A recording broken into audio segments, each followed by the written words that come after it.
When you create content for social media, be it videos for YouTube, TikTok, Facebook, any of the platforms, there's a particular risk that you run by sharing at least a portion of your private life with literally millions of absolute strangers every month on the internet.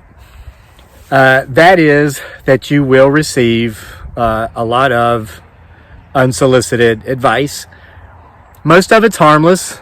Most of it is, they've got a different way of doing things in the way you demonstrate doing something on video. That's small potatoes. Sometimes viewers, followers, subscribers, whatever they're called across the various platforms, seem to be genuinely and generally concerned about more important aspects of your life than whether or not you plant your seeds after the last frost directly in the ground, or if you give yourself a month's head start by planting them in cups indoors a month before the frost and transferring to plants. Some of them are concerned about your health because they notice things. And we can laugh off a lot of the criticism, a lot of the whatever. If you've been following the channel for a while, we've heard it all, everything from I don't really drink coffee when I'm up here with my coffee mugs to how could I possibly have any friends with all the corduroy clothes that I own. But when there's a consistent theme, I don't even want to call it a consistent criticism. I want to call it a consistent care or concern. I have to become concerned. And I've done that recently. And I did seek out professional help. And I have been diagnosed with Yabbitt's disease. And I want to share this story with you because I didn't even know about this condition until it was diagnosed upon me by a licensed professional. Some of you may have it as well. So, we see in the comments section all the time on these videos, you're crazy, you're nuts, you've lost your mind, you need help, you need to see a shrink, you need to see a counselor, yada, yada, yada, etc., etc. So I went to talk to somebody, and I knew this individual through a group of friends, and I talked to him and I said, can I come see you? He said, I can work you in. And I said, what are your fees? He said, listen, the first hour is free. After that, I charge $375 an hour. Well, it's pricey, but this guy came highly recommended. And there are literally, I've been doing this for 10 years. There have been probably, maybe not millions, but tens of thousands, if not hundreds of thousands of people who have been concerned enough about me, people who don't know me, perfect strangers, to tell me, hey, you need to go get some help with this, buddy. So we made our appointment. I went to see him, and he did a great job of setting me to ease early. He said, look, we all have skeletons in our closet. Okay, we all have a past. We all have things we wish we hadn't done. There were times when we probably were victims of either circumstance or other people with, malicious intent. So he said, it's going to be your natural inclination to feel judged while we meet here today and while we talk. I want you to kind of put that out of your mind. I'm not here to judge you. I'm here to help you. And I have a way of doing these things, a battery of tests, so to say, that I'm going to put you through so we can figure out what might be going on with you. I said, okay. And I'm not going to be too specific with a lot of the details here because it's not because I'm afraid to tell you some of these things. I don't care. But I don't want you to hear what I have gone through or maybe some of my dirty deeds, and then that might cause you not to look at yourself, and it might say, well, no, there's no way I've got Yabbitt's disease.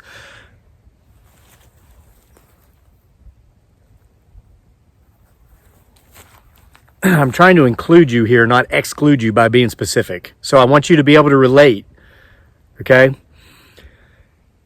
First thing he said to me is he says, I want you to think about a relationship that you used to have, a relationship that's ended, that you wish hadn't. And I said, okay. And he said, I want you to think of one thing specific that's sizable that you did or that you didn't do. He said, we've got to take a look at our faults of omission as well. Okay, the faults we committed, then also the faults we omitted. Maybe we should have done a little more and we chose not to. Specifically, what is your part in the ending of this relationship that you wished you might have done differently so that that relationship might not have ended? So I thought about it and I threw the relationship out there. And of course, here's where I'm not going to be specific, because I know many of you watching right now have a specific relationship in mind along the lines I've just described. And if I show mine to you, it might be so different than yours that it's going to take you out of this process. I want you to stay engaged in this process. So I told him the specific relationship, which actually turned out to be a relationship that involved multiple people. And I told him my specific part that, looking back now, many years later, I know was my fault, was my wrong, my error, my poor judgment. And if I could do things differently, I would. So he then said, okay, I want you to sit with this for just a minute. He says, I don't want you to say anything. I just want you to sit with this feeling. So I sat with it. And he said, I want to make sure I'm understanding you correctly. What you said was that your fault in the ending of this relationship that you wish hadn't ended was, and then he filled in the blank.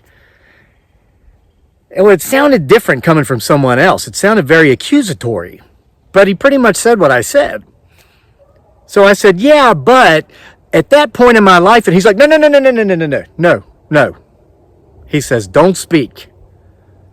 He repeated it again. And I sat there, and as painful as it was, I said nothing. He said, okay. He says, I want you to think about a relationship you have now that is a good relationship. Okay? And of course, one came to my mind, and I'm not going to say which one specifically because I don't want to alienate you. I want to, include you here. So, all right, I got it. And he says, tell me about a time when you manipulated that person in that relationship to get what you wanted to their detriment, okay, and in which they never found out. Wow, this guy was good, I thought, right? And I had to kind of think about that for a minute, but I came up with the answer, and I told him. I threw it out there for him. He said, okay. He said, I want you to sit with that for a minute. And I was sitting with it, and I thought, well, it feels really good to get that out because I've never told anybody this. But it was kind of painful at the same time because I truly care about this individual that I'd mentioned this experience with. And he said, so what I heard you say was, and then he repeated it. And I said, yeah, but listen, what you didn't understand is that 2 days, but he says, I've got you figured out. He says, you suffer from an extreme case of the yabbits. You've got yabbits disease. I said, yabbits disease? What in the name of all things holy is yabbits disease? He says, you want to justify anything wrong you ever did or your part in anything wrong by saying, yeah, but, and then introduce a justification. I was like, wow. I never really thought of that. He goes, of course not. There's no way you could think about it. You've got yabbits disease. People who suffer from yabbits disease can't see these things. I was like, wow. And I'm thinking in my head, this guy might be worth $375 an hour. And he says, okay, listen, this is good. He says, I can work with you. Now, I need to know who sent you here. Was it, your spouse? Was it? And this is when I kind of panicked because I thought, wait a minute. How am I going to tell this guy who sent me here? Because I came to see him because of all the tens of thousands of people in the last decade, strangers on social media who have given me the unsolicited advice that I needed to go see him because I'm crazy. Well, this is my job, I guess. This is the work I do. So I kind of told him, it was suggested I come see you by people from work. That's true, right?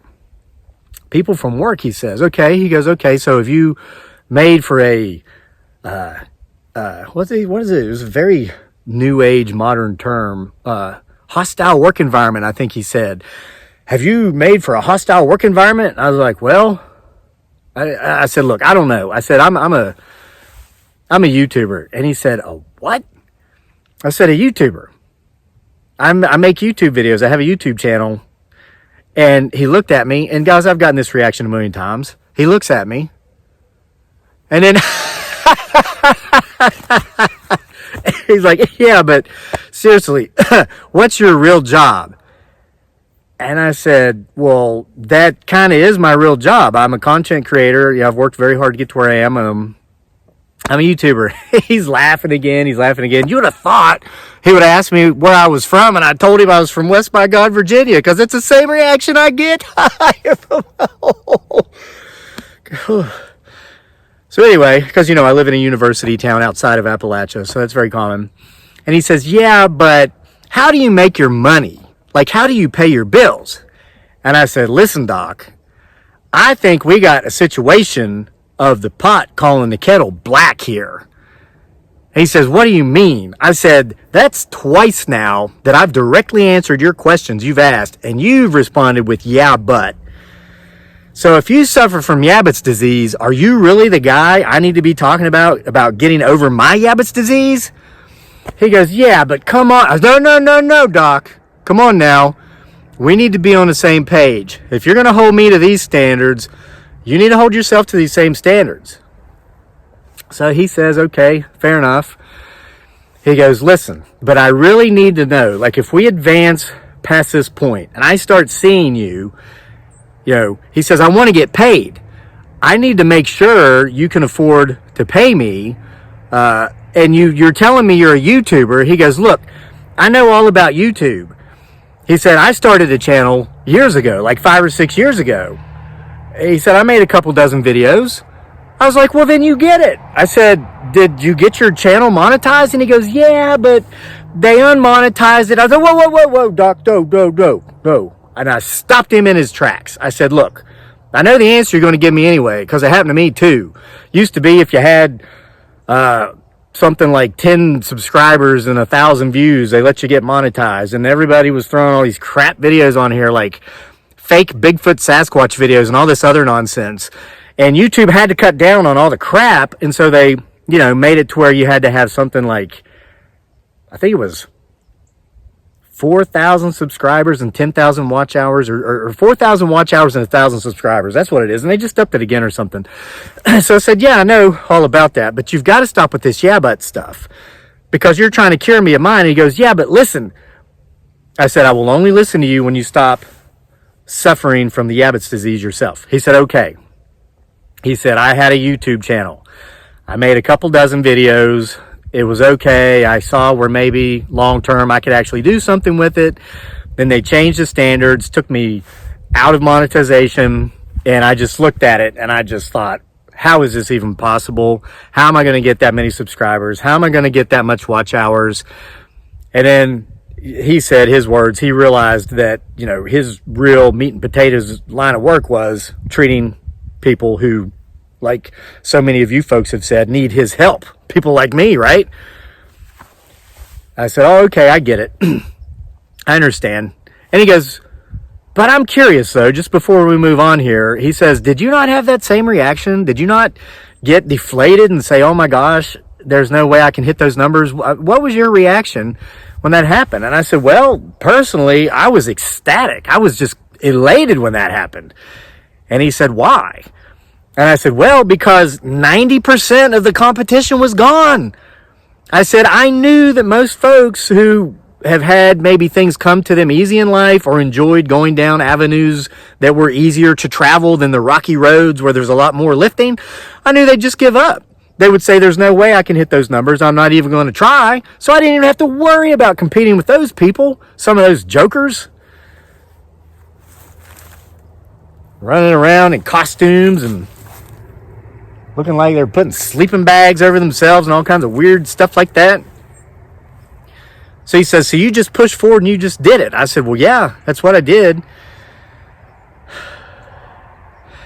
He said, well, after thinking about it for a minute, and he said, I kind of saw that I could have done it myself that too, but you had this, it wouldn't have worked out, and this wouldn't have worked out. And I said, okay, so you're still saying but you took away the yeah. Is there a specific disease for this? Have we moved away from the Yabbits to its closest cousin, the butts? What's going on here? And he goes, no, look, I'm just telling you. He goes, listen to me, take my word for it. I'm very smart. you see where I work. And by the way, I left that. He works for the University of Virginia.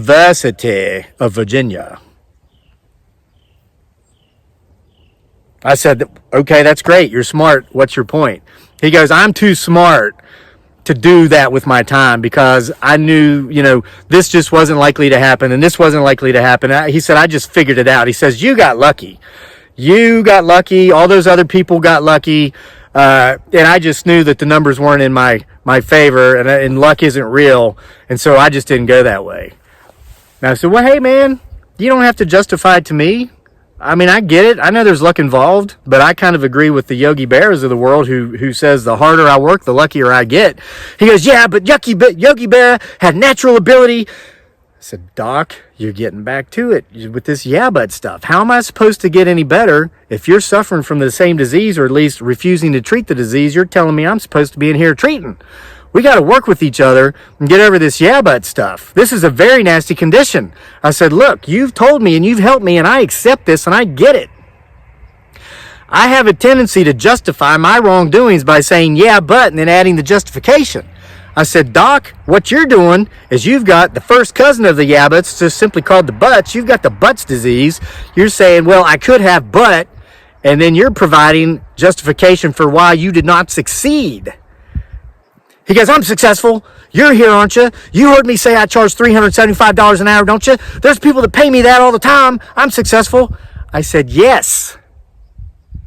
And I know he was trying to rope me into saying, yeah, but I think he cured me.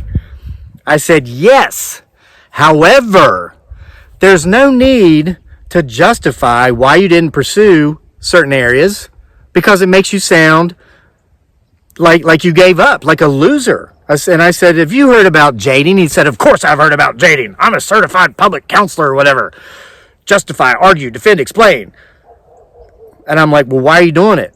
Why are you doing it to me? He goes, okay. He said, this is some kind of joke of yours. You're in here because you probably want to make a YouTube about this nonsense, a YouTube video about this bunch of nonsense.